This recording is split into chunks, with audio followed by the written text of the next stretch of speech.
अस्सलाम वालेकुम नाजरीन, आपके इल्म में है कि जब भी इमरान खान साहब की रिहाई के हवाले से तहरीक की बात होती है तो उस वक्त तहरीक इंसाफ के अंदरूनी इख्तिलाफात सामने आना शुरू हो जाते हैं। चुनाचे इन मामलात से तंग होकर अलीमा खानम साहिबा ने कल केपी हाउस में एक इजलास बुलाया और उस इजलास को हेड भी किया।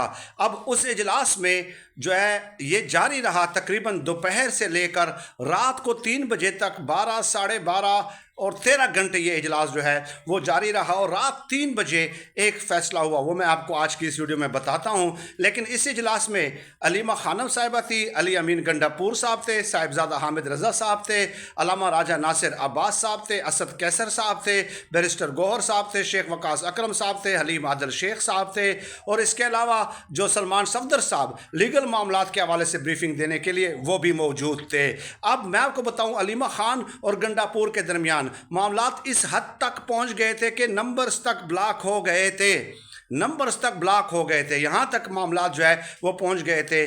तो अलीमा खान और गंडापुर के दरमियान सीज़ फायर हो गया है, इंटरनल सीज़ फायर, मामलात ठीक हो गए हैं। अलीमा खान ने कहा कि मैं आज इजलास को चेयर कर रही हूँ, हेड कर रही हूँ, मैं आपको लिख कर देने को तैयार हूँ कि मैंने सियासत में नहीं आना, लेकिन मेरा भाई जेल में है, मैं उनके लिए तहरीक चला रही हूँ और मैं चाहती हूँ कि हमारे ये आपस के इख्तिलाफात ख़त्म हों। चुनाचे ये एक अच्छी बात है, अच्छी पेशरफ्त है। और अली अमीन गंडापुर साहब ने इंटरनली ब्रीफ किया कि मेरे किस किस के साथ राब्ते हुए, क्या क्या मुज़ाकरात हुए, कौन कौन से शराइत रखी गई, इमरान खान साहब से क्या बात हुई, उन्होंने क्या जवाब दिया, फिर मुखालिफ तरफ से कौन सा जवाब आया और अब उन राब्तों का किस स्टेज पे हैं। तो ये तमाम तरफ ब्रीफिंग दी अली अमीन गंडापुर साहब ने और अच्छी बात है। सलमान सफदर साहब ने कानूनी मामलात के हवाले से ब्रीफिंग दी कि 90% केसेस जो हैं वो कंक्लूड हो चुके हैं, सिर्फ चंद केसों की समाअत होना बाकी है, वो डिले हो रहे हैं, तारीख पे तारीख दी जा रही है।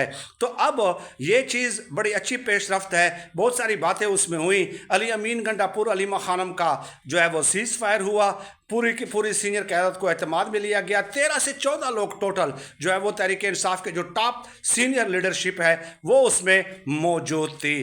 तो तहफ़्फ़ुज़ात भी ख़त्म हो गए, नंबर्स भी अनब्लॉक हो गए, ब्रीफिंग भी हो गई, तमाम तर जो है ना मुज़ाकरात कहाँ तक पहुँचे हैं, किस स्टेज पे हैं, कौन कौन सी शराइत हैं, सब चीज़ें खुलकर इसमें डिस्कस की गई।